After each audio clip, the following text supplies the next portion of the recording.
What is up, everyone? JD here. I hope you're doing well today. We are going to be doing a full review of the CJRB Ekko button lock. Let's get into it.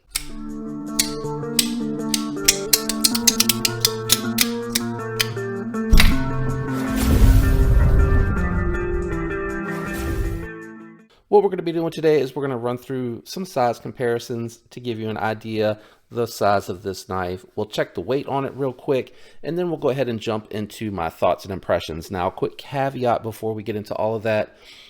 I actually did not realize I did not do the full review for the budget button lock. So I will talk a little bit about some of the differences between the two, but I did grab and do a disassembly video for the budget button lock. So I will post that.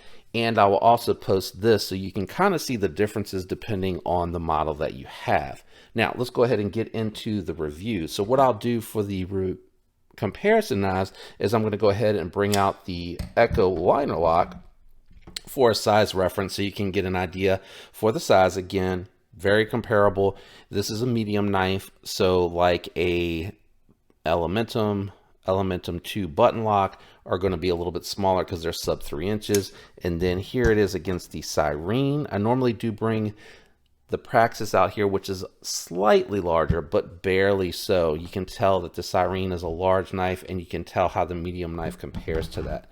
Let me go ahead and move the liner lock Ekko out of the way. We'll go ahead and bring in a Demco AD 20.5, which is going to be very comparable.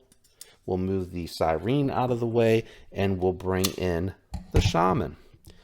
And the Shaman has the RGT scales on there with the milled lines on there, but you can see just from a size reference, it is just slightly smaller than the Shaman. We'll go ahead and bring out the Bug Out, which is going to be a very comparable knife here for size reference. Pretty much in line, I would say, with the Bug Out. And then we'll go ahead and bring the Mordax out here as the last size reference knife. And you can see the Mordax much larger overall. Go ahead and get the Mordax out of the way. We'll leave the Bug Out here, and we're going to do some profile comparison so you can get an idea for the thickness of this knife. It is actually very thin without the liners and just the scales on here. It's really close to the size of the Bug Out. I would even say that it is comparable. And then we'll go ahead and bring that AD 20.5 back out here. And as you can see here, very comparable. So there you go for the thickness. It is actually relatively thin. Let me grab this scale. We'll do some weight real quick. And coming in at 3.5 ounces. Pretty lightweight for a titanium knife in my opinion. But let's go ahead and jump into the review. Let's start with ergos. With it being the flat scales, unlike the liner lock version, which has slight contouring to it, it does feel a little bit thinner in the hand. But what I like about this is it doesn't have that cutout or knockdown for the liner lock, so it actually feels just a little bit more full with these two fingers here than it does with the liner lock version. The liner lock version feels a little bit thinner again because it does have that knockdown for the liner lock, so you can feel the difference there just a little bit, but it's very comfortable, very well knocked down all around the edges, no hot spots, not even on the corners. They did a really good job knocking those all down. You don't have any hot spots on the bottom here where the fingers lay either. With this style pocket clip, it does lay flat. Now the standard clip is pretty flat as well. I did want to bring that out here, but you do have the little ramp up here, and you can tell the differences there from the landing pad. Also, the variant that they sell on their website comes with this pocket clip, not the titanium one. So it is an extra $20 to get that titanium clip, which was included with the knife at the show. Now the button here is just like the budget variant, but again, I didn't do that review. So you have a pretty flush button here that is difficult to engage. When your hand is landing against the scale, you're not really hitting it because it is low profile enough, especially if you're choking up on the knife, you're not anywhere near that. Lefties will experience the same thing. You're really just beside it, not really coming in contact with it. Even when you're choking up, you can start to feel the button, but you're not engaging it. You do have to give it a pretty good depress to get it to disengage. And when you do, as you can see there with the bearings, it is just drop shut. Now I haven't had a chance to disassemble this, install skiffs or anything. So these are the factory bearings. Almost doesn't warrant installing skiffs on here. It's solidly locked up and down, left and right, no blade play, no lock rock whatsoever. Access to the opening hole is fantastic for the reverse flick. Really good access. Even with my very large hands, I'm able to get in there with no issues whatsoever. And with the thumb flick, I do have to tuck just a little bit, like kind of dig in, and then I'm able to fire it. The detent feels pretty good. I would say it's a good detent on a button lock. Now with the top flipper, it does feel a little bit lighter, but I still feel like they did a nice job on there. I'm not really failing the knife. It just doesn't, it feels like it gives a little easy for the top flipper, but it's not bad. Or I should say the front flipper, not the top flipper, but it's not bad. It's a good detent, especially for a knife that starts at the $50 price point for the button locks.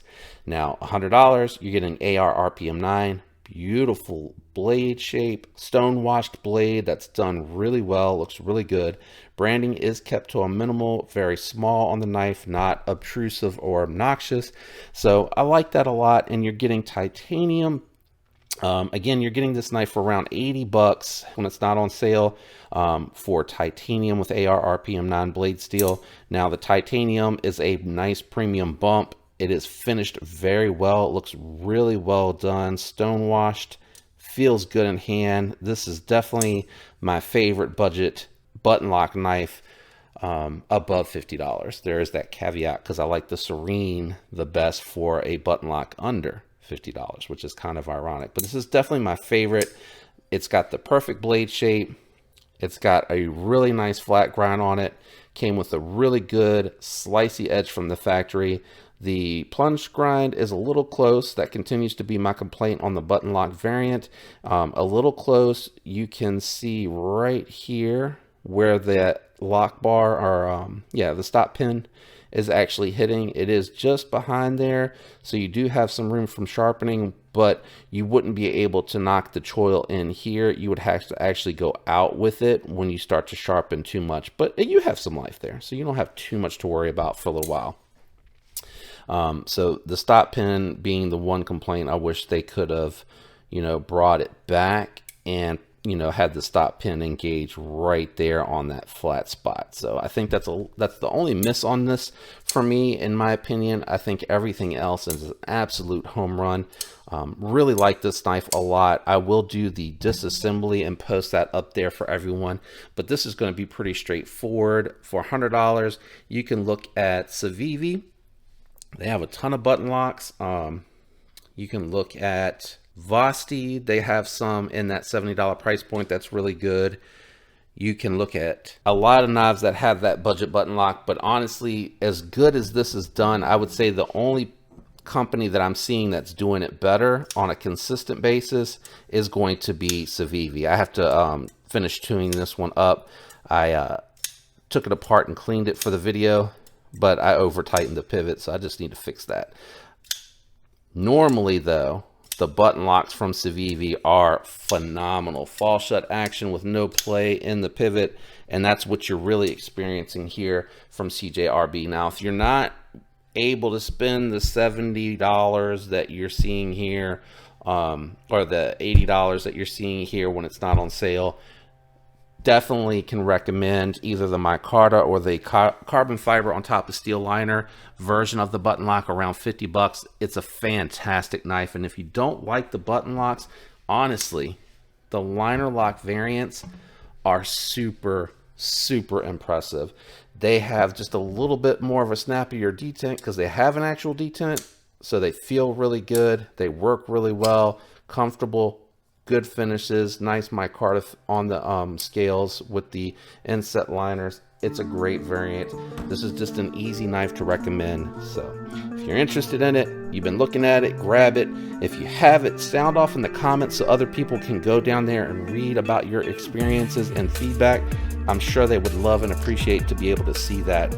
Let me know your thoughts on this model. Do you like that they have this titanium variant? Are you interested to see if they come out with an S90V with the titanium with the inlay like they did with the pyrite? I am kind of looking to see if that happens. I would probably snatch one of those up and keep these two variants. Anyway, hope you enjoyed this one. Shout out and thanks to everyone out there that leaves the likes, comments, and is subscribed. I appreciate it. I love you guys. I hope you have a fantastic week. Until next time, peace.